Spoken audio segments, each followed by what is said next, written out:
What up, everyone? Shytoshi Kusama, as you guys know, is doing his metaverse series called Meme Mania. So we're gonna go ahead and check out episode 16 and 17. I believe he released 18. If so, I will hit you with that one later on today or tomorrow. But definitely wanted to keep you guys abreast. Also, the Shib.io had an update where they actually explain the 36 chambers of technology. All right. And this is what it looks like quickly because that's not what this episode is about. But basically, look at this super alpha. Literally, the first one is Shib Alpha Layer, FHE number two, all the way down to 36. So I will be covering all of them things, including some of the ones that they don't cover, because I think they're trying to hold them back. So I'm going to be giving you like 40 different chambers. All right. If you guys are aware of what's going on, you know this is big. All right, let's go ahead and get into it. Episode 16, Shytoshi Kusama. And this is from the Shibisons YouTube page.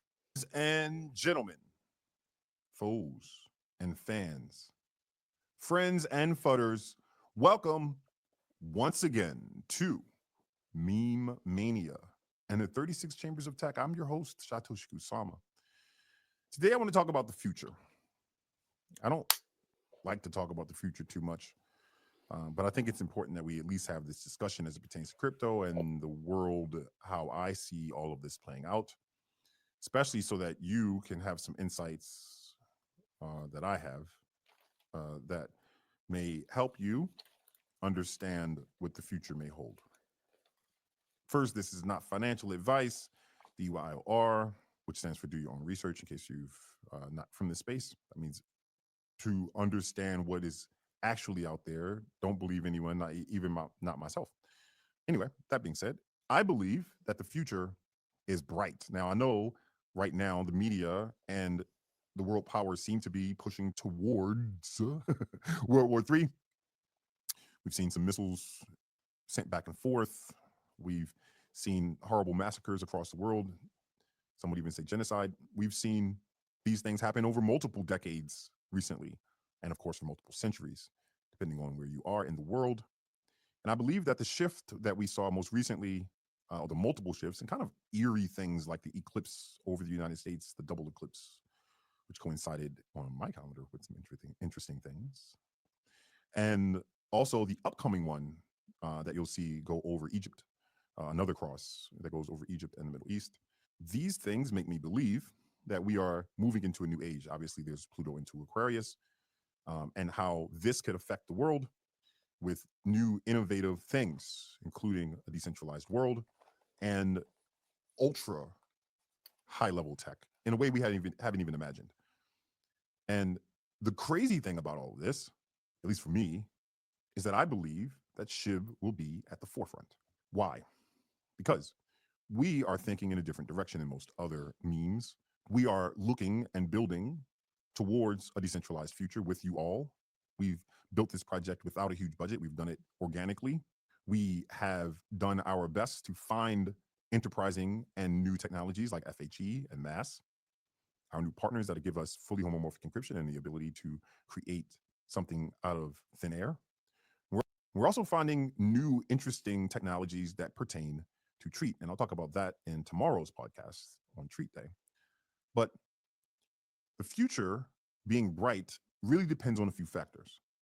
One is if the masses are able to understand how they've been lied to and how they've been subjected to negative, let's say, certain compounds that have affected them mentally and physically. If the world can understand this, and there's a shift and a rebirth, and I believe this is written in the Tanakh that there will be a cleansing. That's not the exact word that's used. This is late in the Tanakh. I think it's in Daniel actually, where in this future there has to be those who are wise who will cleanse their body or cleanse their mind. This is after the or before the abomination of desolation, which I believe has already taken place, but that's just my opinion. If humanity can figure this out, if humanity can move towards longevity, truly move towards health versus a system that rewards sickness and rewards it for those who own the things that quote unquote make you better, but only long enough for you to come back and get more treatment.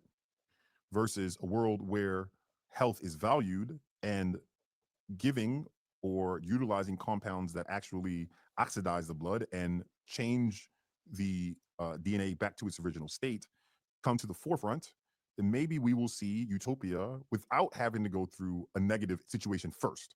If that doesn't happen, then we have a whole different problem ahead of us before we get to this new utopia.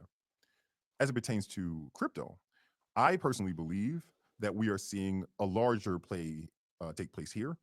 I believe that AI will play a very big role in the future and robotics because of the possibility, as I just mentioned a moment ago, of depopulation at a massive scale and or the resulting loss of a variety of jobs because of AI. If we see a huge wipeout of jobs in AI, then we must have some sort of system that rewards people for just being themselves and being human. Very different than the current world where you have to go to a school for multiple years just to get a degree and then maybe get a job. And then if you don't have any money, then it gets really complicated. You might have to take a crappier job, or then, might have to go through unemployment. It's kind of funny too when you think about unemployment, right? For unemployment, and yes, who hasn't? Well, I guess many of you might not have been, but I have been unemployed in my life. And it's kind of funny that you have to, at least in the United States and in other places as well, apply to the government to get some sort of assistance. In a case where a large majority of the world is fully unemployed and unemployable because of AI, what do you do? And the idea of the unemployment system would work again, where it's instead of saying, did you search for a job this week? It's what did you produce this week? How did you give back to society this week? Did you plant something? Did you paint something? Did you walk somewhere? Did you jog? What did you do that gave value to humanity? And because you did something, you get a reward. Again, it sounds a lot like treat, doesn't it? A transactional reward for engagement or an access token. So, long term, I believe this type of universal basic income can be achieved very easily and succinctly and in a very interesting way through crypto and ideally through Shib. This has been a goal that I've had for a long time, and we've had this discussion with Kyle about exactly how this can work. And a shout out to Kyle for being my brother and being the tech visionary behind a lot of what you will hear about during this podcast as it pertains to technology and helping to build a tech stack unrivaled, period. As adoption takes place and more people utilize this some sort of treat universal basic income and getting treats or paid to do certain things, we achieve a level of peace because the basic necessities of taking care of for everyone. AI and robotics kind of takes care of all the jobs and things that nobody really wanted to do anyway. And ideally, people have a basic good life. The problem then is not really crypto. It's not really AI or robotics. The problem is greed. It's greed. Those at the very top have so much greed. And if they retain this level of greed and don't allow some sort of universal basic income, the outcome that they would prefer would be some sort of depopulation program. We've heard this, so I'm not making this up. You can Google who has said it. I'm not going to say their name because it's not worthy of being said on such a podcast. But a system where people are rewarded and there's a shift away from sickness to health alongside AI and robotics can, in a very unusual and yet fast way, reduce, in my opinion, all of the world's problems, ideally over the next 25 to 30 years. In which case, Bitcoin and all the other coins do more than we could have imagined. And I'm happy that you're a part of it. I'm excited that you're a part of it. If you're not a part of it and it's the first time you're hearing such a magnificently unusual take on what the future looks like, buckle in, my friend, because I'm not making this up. I think that's enough for this Monday. I love you. Take care. All right, so this was about the future. All right, so much to say quickly. He's so veiled, but he really is presenting a lot if you understand what he's saying. Basically, he's trying to say the future is bright.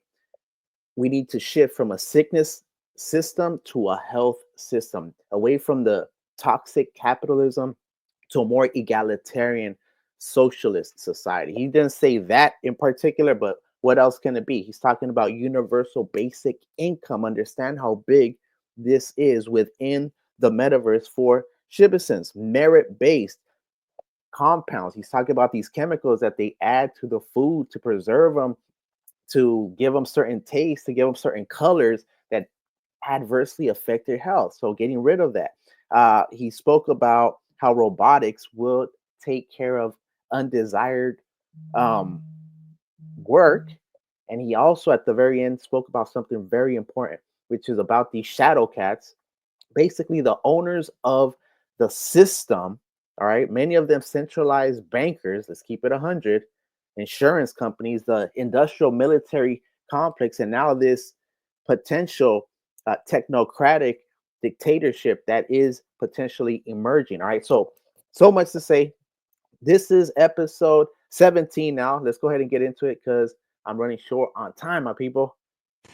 Ladies and gentlemen, foes and fans, friends and fudders, welcome to Mememania and the 36 Chambers of Tech. I'm your host, Shytoshi Kusama, and today, this wonderful Tuesday, we're going to talk about another treat advanced feature and showcase why it's so important in the future of crypto, that being FHE.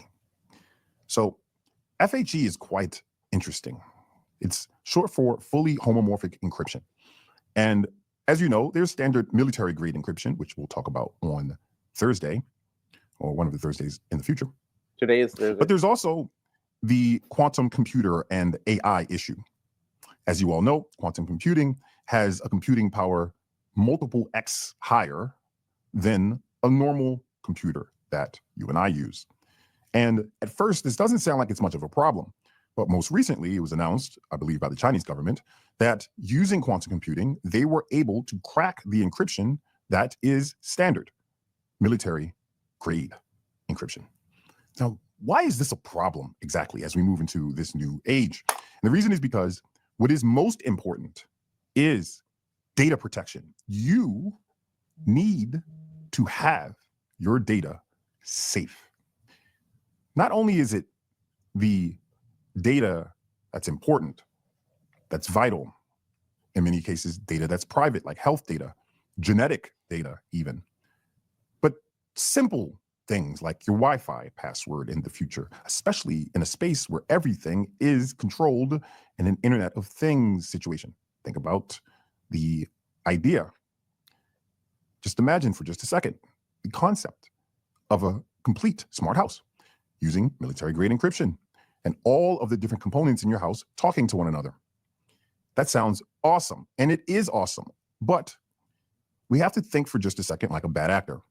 A bad actor, not too far into the future, could potentially arm a drone with, in the back end, some sort of quantum computer that flies to your location and hacks your entire smart house, causing havoc or stealing your data.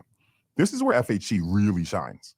It's great when you want to send an encrypted message or you want your transactions to be encrypted. That's all fine and dandy. But being able to encrypt the data that moves in an IoT situation or in a genetic situation by a big company. I mean, let's think about it for a second. 23andMe got hacked.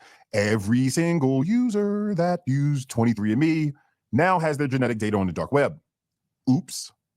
Can you imagine being cloned when you didn't even know it? You can watch the movie Oblivion for an example of what that might look like. This is a problem, and FHE is the solution. So, of course, we are one of the cutting edge companies to work alongside Zama.ai to build this FHE into all the products that we have to ensure that you are safe. And of course, it'll be powered by Treat. This additional small cost to make sure your data is protected, well, I mean, it's up to you if you really want that. And maybe it's not important on every single thing, but maybe for some things it is. Again, in the future, I hope to have the CEO of Zama come on to this podcast and talk more about exactly how fully homomorphic encryption works, why it's important, and some of the cool features like the ability for algorithms to crawl the data without it being unencrypted and still utilize the data in a variety of ways. Moreover, when you combine this with some of the other cool features we have, like self-sovereign identity, boy, does this thing become powerful. I hope now, Shibarium, you're beginning to see that we have built something incredible for you and for the entire world. It's up to you to tell people why they should use Shib. It's up to you to push and ensure that we have a safe army instead of a fully exposed one. FHE solves this, and I'm so excited to have it in our tech stack. Good job, Kyle. And to team, thank you. And to you, Shibarmi, thank you for understanding and taking a moment out of your busy schedule to listen today. I hope that you continue to have a great week. Tomorrow, the magazine will be out, and we're looking forward to who will be on the cover. Until then, take care, Shibarmi. I love you. All right, guys. So that was episode 16. All right. So make sure that you guys like this episode. All right. Make sure you come. I did. All right. Sub. Make sure I hit the next one. Let me see. Bob. All right, guys. So this episode, quickly, because I'm running out of time, was about fully homomorphic encryption. He's saying that military-grade encryption was already cracked by certain governments. All right. So, and also he's talking about how FHE prevents data from leaking. It preserves privacy and allows entities, companies, to be able to crawl data without exposing names. Imagine being able to sift through data of everybody, getting the information you want without those people that you're sifting through being exposed to any bad actor. That's major, my people. And when he's talking about Zama, that they are one of the pioneers in that field. So when it comes to self-sovereign identity, it's impossible for the Shib state or any operating system to really move forward without self-sovereign identity type concept, really a decentralized identification. So that's what Shib.io, which is basically headed by Shytoshi, Cal, and the team, has accomplished for you guys in route to the Shiba state, the most powerful decentralized digital network state that has ever been invented. With that said, I go by Crypto Marxist, aka Bone Army. If you got any value from this, go ahead and hit that sub, hit that like, bell it up, because some of my stuff is time sensitive and urgent, and that way you can be notified when I drop content or when I go live. I just saw I didn't like this episode. What? Impossible. I love these episodes. With that, have a good one, and I will catch you later. I think he's dropping one today. Today is Thursday, and I'm out. Deuces, my people. Catch more episodes. Brats.